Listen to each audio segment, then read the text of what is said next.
All right. All Ali, are right. you recording too? I am recording your entire screen. Sweet. 2, 1, we're recording. What? All right. So let's get rocking. Yeah. So do we want to start talking about Class All Dojo? right, let's talk about class. That sounds good to me. Yeah, I think Ali, you probably know more than everyone else because you're using it. And I can tell you a little bit about how we use it. We definitely do not take advantage of everything it offers, but how I use it, I'm the teacher with whom I teach, is we keep track of every student. Positive behavior. So anytime they're doing something like helping someone out or being a good collaborator, and I see it, even if it's not in my class, it might be like +1 for citizenship. And I log it in Class Dojo. And then anytime they do something like interrupt in class or they're disrespectful, we call it a warning. And we log it in there as well. And anytime a student gets a warning, they have to stay after class and help clean up. And then it goes into their citizenship grade, which is 5% of their grade. So every warning they get, minus a point. Every reinforcement they get plus a point. So we've only been using it as kind of a way to track it. They don't have access to it. Ooh, okay. Yeah. Okay. Which the reason why, and this is my first year using it, but the guy with whom I teach has been teaching for 12 years, I think, using this just for a couple, is he used to let the kids and parents see it.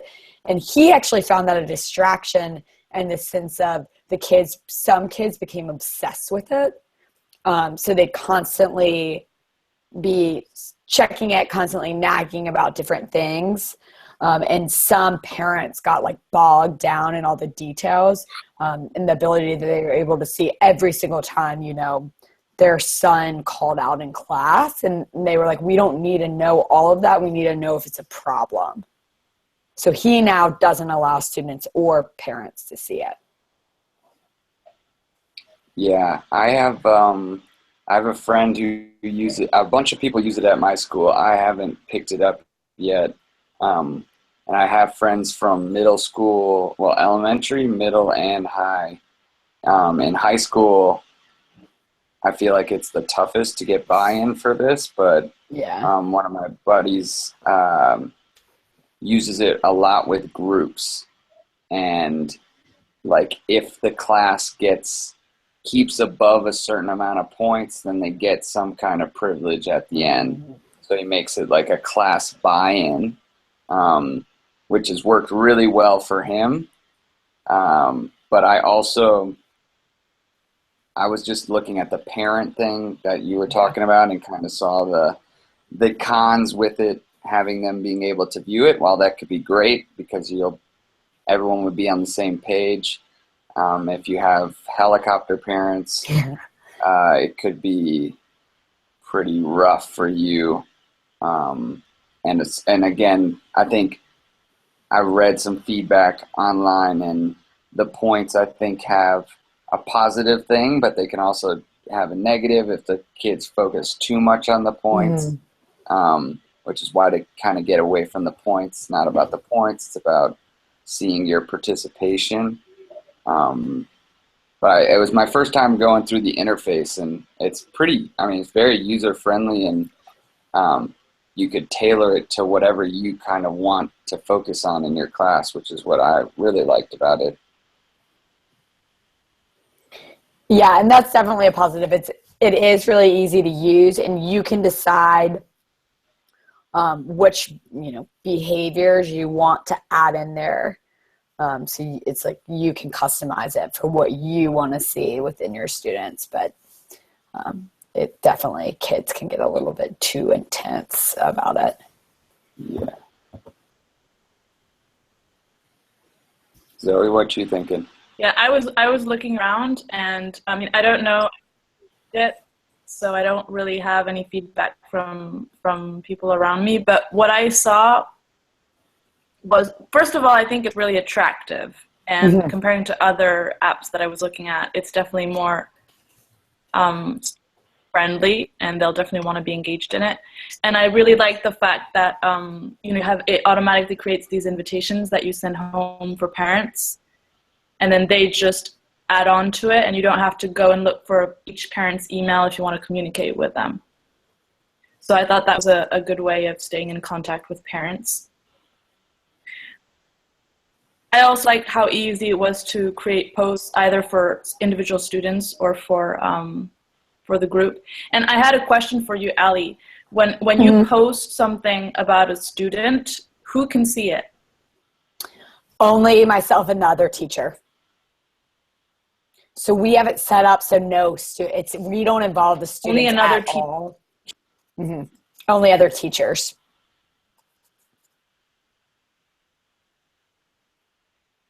All right, so students can't see each other's, even if it's positive.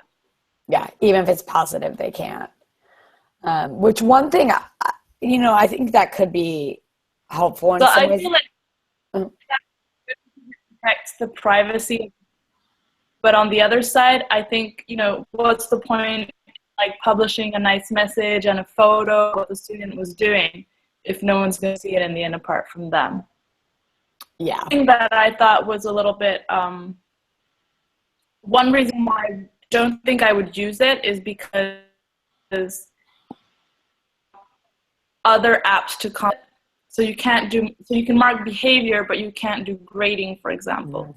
So if you're going to use that behavior in your final report card, then you'd have to pass that on to another program where you have your grading and where you do the reporting. So I just felt like it would mean that you would have to have a lot of different systems where you're putting different types of information. Yeah. Do you guys have iPads on or something? Excuse me. We do. We have iPads and MacBooks. And one thing that can be a little bit of a disadvantage as well is you have to go into the app. Go into the website to mark it. So if you're in the middle of teaching, I'm lucky because it's 2 of us in the classroom. So if I'm teaching, the other teacher can put it in. But if you're in a classroom by yourself, you either need to remember it or you're going to have to take the time to go in there and add it. Yeah. And that's one of the things I was wondering. And one of the critiques I read online was that inconsistent feedback. Yeah. Maybe you're giving feedback to only the kids that are not the high expectancy ones, or you're giving feedback to the kids that receive all the feedback. And I guess there's a random button that allows you it just chooses a student and you give them feedback immediately after that. But I just wonder, as a teacher teaching my kids, where the participation sometimes is while I'm at the front of the room, how I could manage this. Yeah, you'd have to remember it or jot it down. And yeah, I feel just. Sorry, we have different times. I was just gonna say, I feel like just like it can be a distraction for the students because they can get over involved. I think it's also distracting for the teacher if you have to always to add on the student's behavior instead of just orally saying, hey, good job, or instead of just verbally saying to your students what they did well or what they're not doing well, having to go into the app and record it. I think it takes a lot of time off the class if you're going to do it consistently. Yeah. And then, it takes you away from the lesson and from being attentive to the students. Allie, is this posted on the screen while during class, or this is just for you guys? Just for us. So we don't use it the way it should be used. You use it as a way to mark their citizenship or whatever. And so they'll say I teach 50% and he teaches 50. So we'll say, if I'm teaching and it's something negative, I'll just say, oh, John, warning. If you yell out or something, they know they're not supposed to do that. And then he'll mark it. But when it's something positive, a lot of times I don't I don't give it for participation. It will be things like outside of class where I'll see a kid like drop his books and someone goes over and helps them. And I'll be like, oh, John, +1 for citizenship. Like, thanks for helping someone out. But the couple days that, oh, sorry guys, like saving, I have to redo the screencastify. But then, you know, the couple times if he's out and it's just me, I often find like I forget what students I gave warning to or which students I said something positive to. So that's an issue I have with it, is just with any, I mean, with all of these types. Mm-hmm. Yeah. Sorry. I have another no comment, worries. and I see that Chen had the same comment. Oh. What she wrote on this.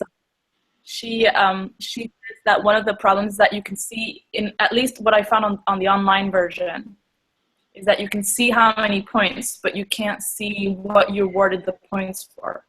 And so I saw it on the phone app, you can, but on the online version, you can't. So you know that the student has 2 positive points or 3 negative points, but you can't see what it was for.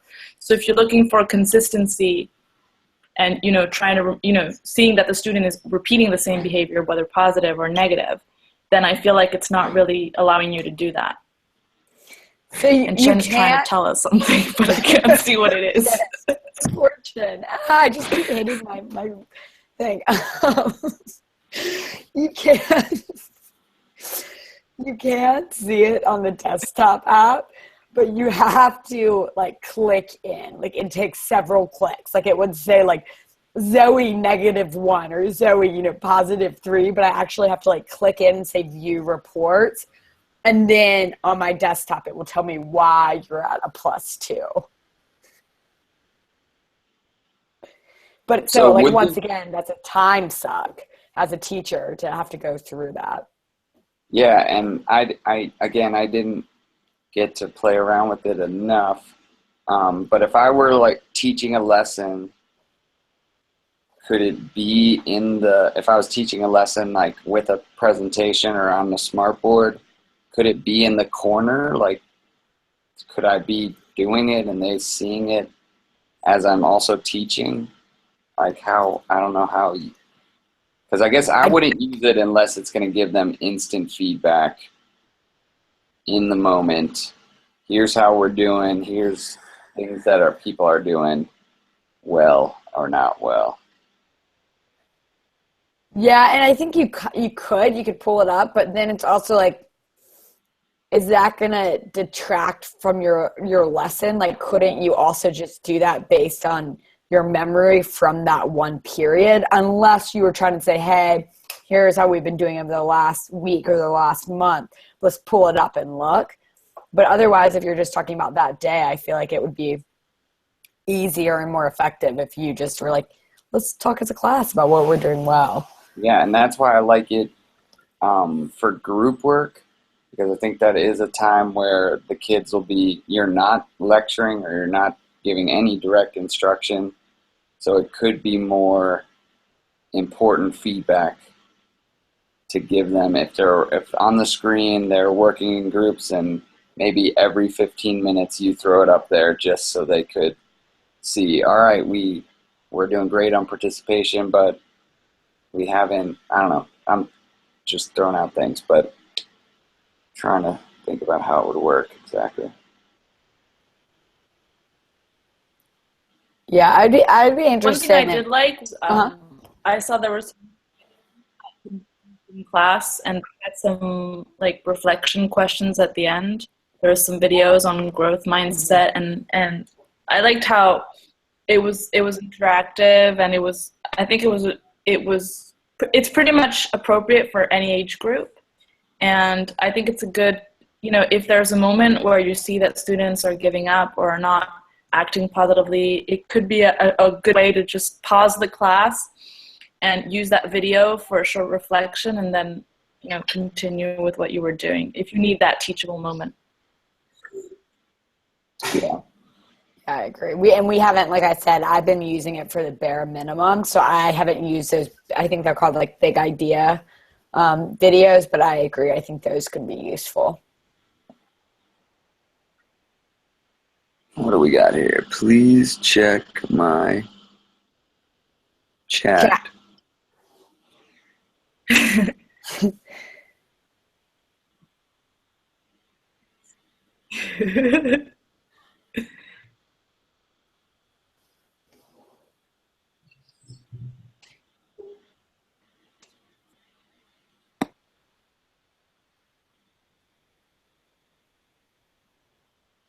Yeah, so being a distraction, I think, is definitely a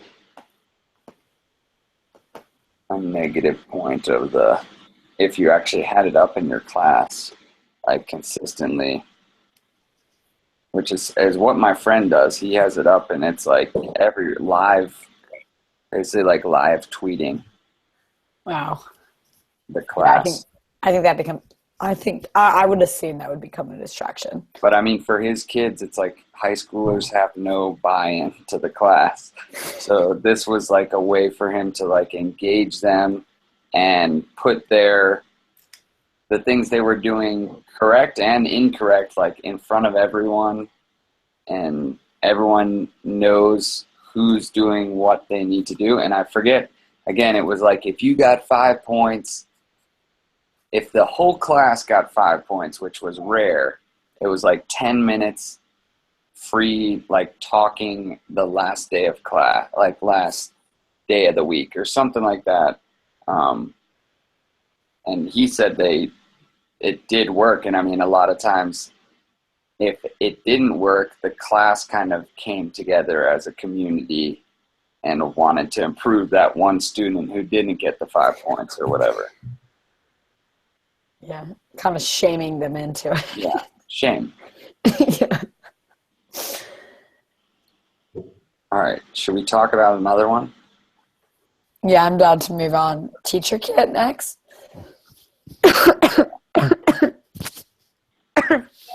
Definitely the main advantage of Teacher Kit is that it has pretty much everything on it. Mm-hmm. You can do, you have attendance, you can keep track of behavior, you can do marking, you can do reporting, you can have your calendar with your lesson plans, you can email students, you can email parents. So I think it's really complete, which is what's nice about it. I think the main thing that I don't like about it is that it's only a phone app and then you can't use it online. So if you're going to have all of that in it and then it's all in your little screen on your phone, yeah. I feel that's a little bit restricting. Yeah. Do you guys use other like management programs in your school? Yeah. Yeah, so like we use PowerSchool and Schoology. Schoology is kind of like Facebook for, if you haven't seen it before, it's like basically Facebook for students. It's cool, and I can set up my classes and stuff, and then PowerSchool is obviously the grading component to it. But it gets to the point where this is a great program if you don't have anything else. If you're not already using something, it has everything there. But if you're using something, it doesn't make sense to go and start again with something else as well. Yeah, that was my feeling towards it too. I mean, I think it's cool. Some of the graphs they had, examples that you could print out of individual students were really cool, but my school already has something we use for attendance and grading. And so it kind of makes this, that would be a big reason why you'd want to use it. It's because it's all in one place. So just echoing you, John, I agree. I feel like if you already have something, then it's not quite as a powerful or beneficial tool.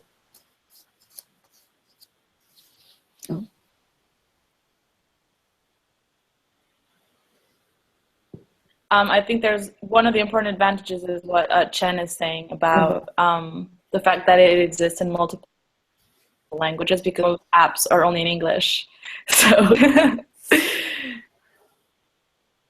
it makes it more available. Yeah, that's huge. But I think what you guys are saying is true. I mean, if you already have another program in your school, then there's really not much point having something so complete. And I think this becomes the challenge now, is every day we're getting more and more apps, more things that can enhance the classroom and that we can use. And I think as every school wants to try out new things, and there comes a point where we have to master what we have in front of us before we can move to the next thing. And I feel like technology is moving so rapidly that some schools trying to stay ahead of the curve are never able to actually have the quality usage of the programs they're using.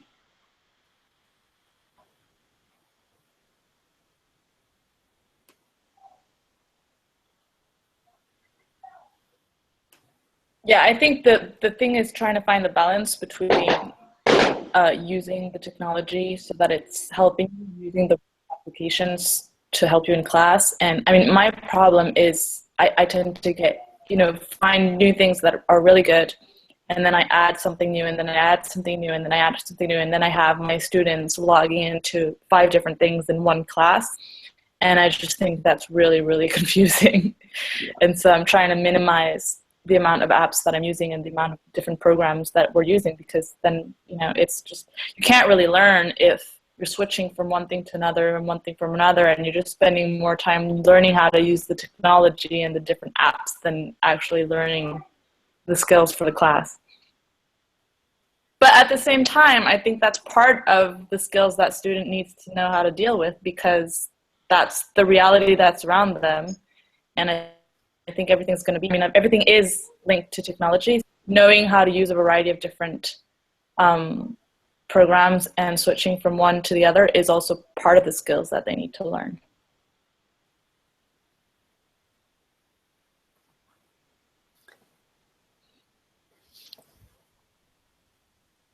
Yeah, I don't know. I think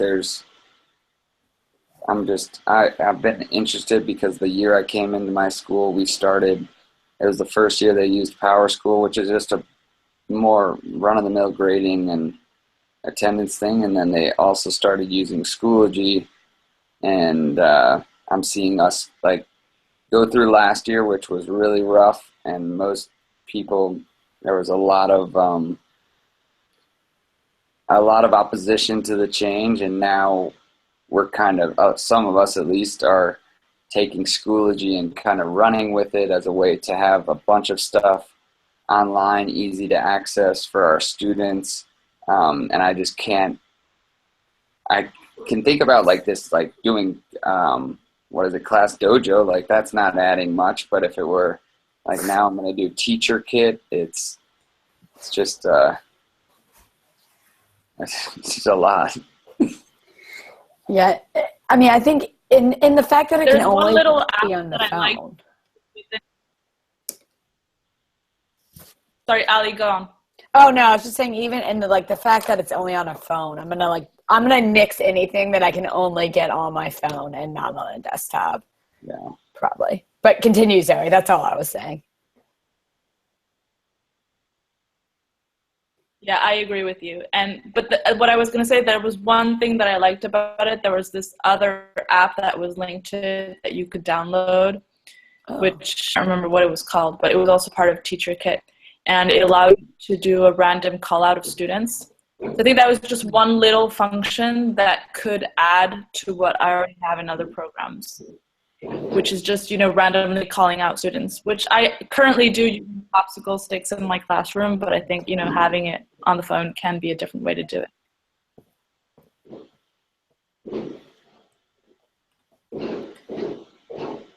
More modern. Sorry, if you guys are hearing fireworks, it's just because one of the soccer teams in Colombia and Cali just won to go to the first division, first time in 5 years. So some crazy partying happening right now in Cali. Cool. Don't worry.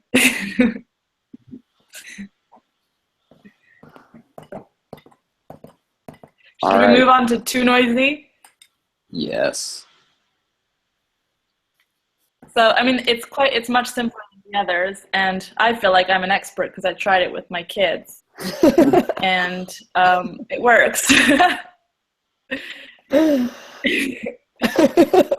But I like that. I mean, it's definitely, I think it's probably more for smaller, because and the sad face, and they were trying to shout as loud as possible to see how ugly the face could get. But I like that you can, I mean, you can so depending on, you know, level of noise you're expecting for your class, you can choose. And then what I really don't like about it is that it's visual, so it'll only work if students are looking at the screen. Yeah. Which is rarely what you're expecting students to do, especially when they're supposed to be, unless they're just listening to you talking. Because when you want to moderate noise, it's usually if they're working in groups or if they're working individually on a piece of work, and you're not expecting them to be looking at the screen. So that's really the thing. I just found that a little bit contradictory. That was my biggest complaint too. Like when I would have to have it showing on the screen, and I don't think that they would be looking up there because it's typically group or independent work. Yeah, I could see it definitely used in the younger grades, like elementary. I could see it definitely used more. And even in 6th grade for sure, middle school too. I see it more as a guide at the beginning, but this is something I want them to be able to self-regulate. I don't want them to have to look at something to lower their volume. I want them to be able to notice their volume by being in the room and then lower their volume. I agree.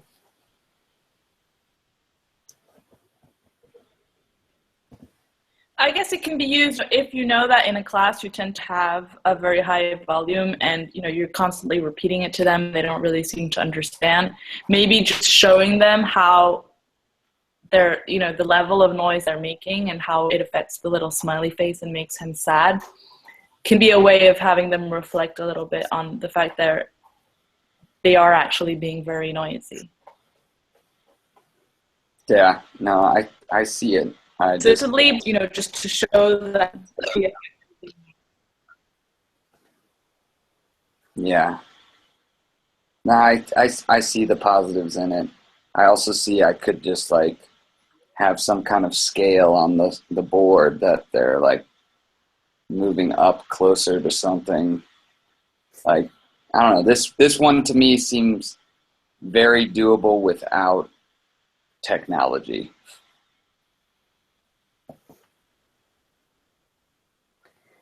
Yeah, I agree. I feel like we last year would sometimes use like a 0 volume, a 1, 2, 3, and 4, and you can easily just say in the beginning, today we're going to be at a 2 volume, and then check in if they're being too loud.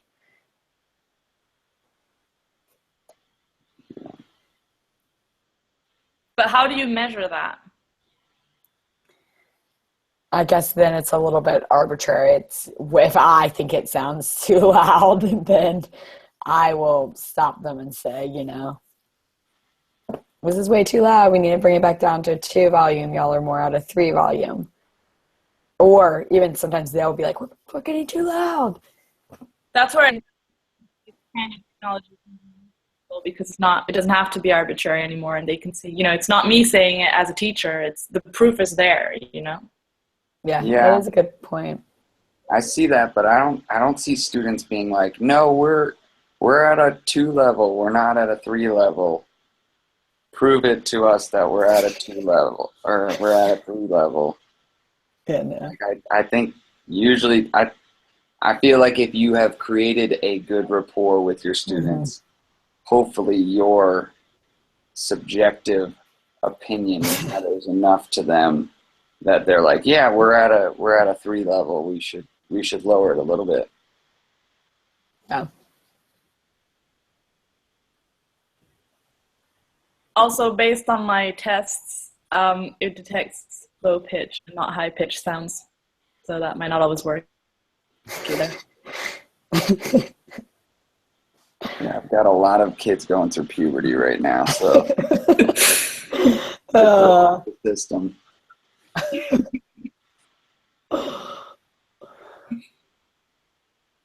All right. What are we? All right. Anything else? Chen, do you want?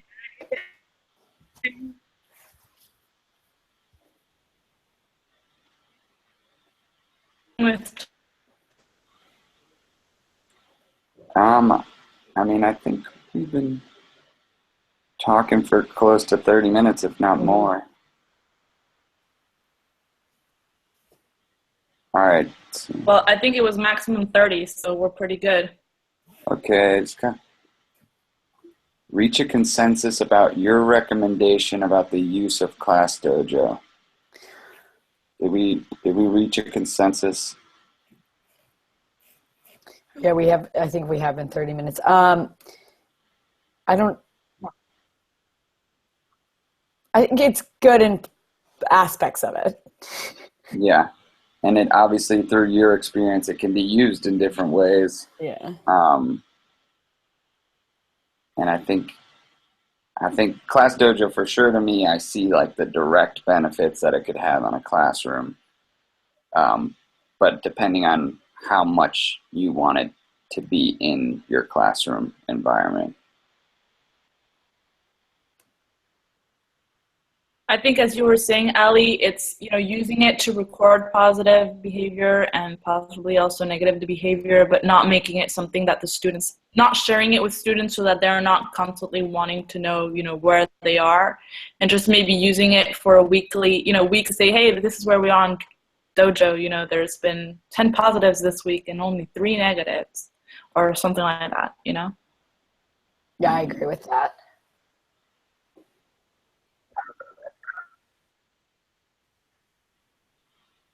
All right, we have a consensus then. Chen, you agree? We got it. She think does. so. Looks like.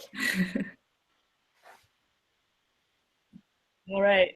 Cool. So I think when I stop the broadcast, I'll have a link, or it says links on the bottom, so I can get the link, and I'll just upload it to the platform. Perfect. And let me know if it doesn't work and I have the cast screen Okay. one. Sounds Awesome. good. Awesome combo. Yeah. Thanks, everyone. Bye, guys. Enjoy your Mondays. Monday. Yeah, have a nice evening. See ya, Chen.